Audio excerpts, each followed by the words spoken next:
چھوٹے سے قصبے میں ایک شخص رہتا تھا جس کا نام احمد تھا۔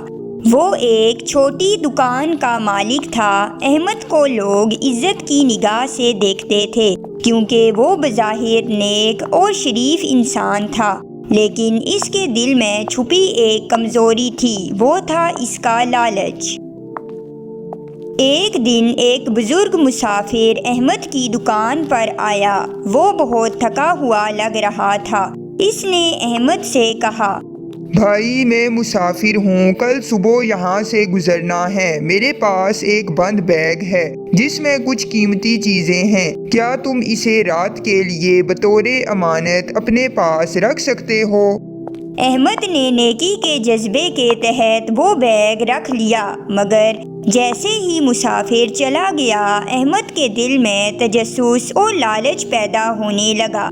احمد دل ہی دل میں سوچ رہا تھا اور بولا، پتہ نہیں اس بیگ میں کیا ہے، شاید سونا چاندی ہو، مجھے کھول کر دیکھنا چاہیے، کیا پتہ کوئی خزانہ میرے ہاتھ لگ جائے۔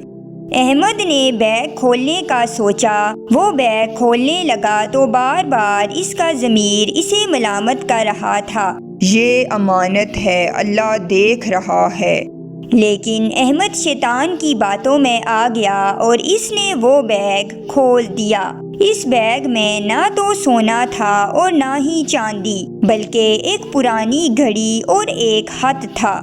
احمد نے وہ خط کھولا اور پڑھا۔ خط میں لکھا ہوا تھا، اگر تم نے یہ بیگ کھول لیا ہے تو تم امانت دار نہیں، تم نے امانت میں خیانت کی۔ یہ گھڑی میرے دادا کی نشانی ہے جس کی حفاظت تمہارے ایمان کا امتحان تھی۔ اگر تم نے امانت میں خیانت کر دی تو یہ گھڑی تمہیں ایک سبق دیتی ہے۔ یاد رکھو، گھڑی وقت بتاتی ہے، لیکن بعض اوقات وقت خود تمہیں آئینہ دکھاتا ہے۔ وقت تو چلتا رہے گا، مگر تم نے کیا بننا ہے، امانت دار یا خیانت کرنے والے؟ اس خط پر نبی کریم صلی اللہ علیہ وسلم کا ایک فرمان بھی لکھا ہوا تھا کہ جس میں امانت داری نہیں اس کا ایمان مکمل نہیں۔ احمد گھر واپس جاتا ہے لیکن وہ بہت اداس تھا، اس کی آنکھوں میں آنسو تھے۔ احمد روتے ہوئے بولا، یا اللہ، میں نے امانت میں خیانت کی، مجھے معاف فرما دے۔ اگلے دن جب مسافر احمد کی دکان پر آیا تو اس نے اپنا بیگ کھلا ہوا پایا۔ گھڑی باہر ایک میز پر پڑی ہوئی تھی۔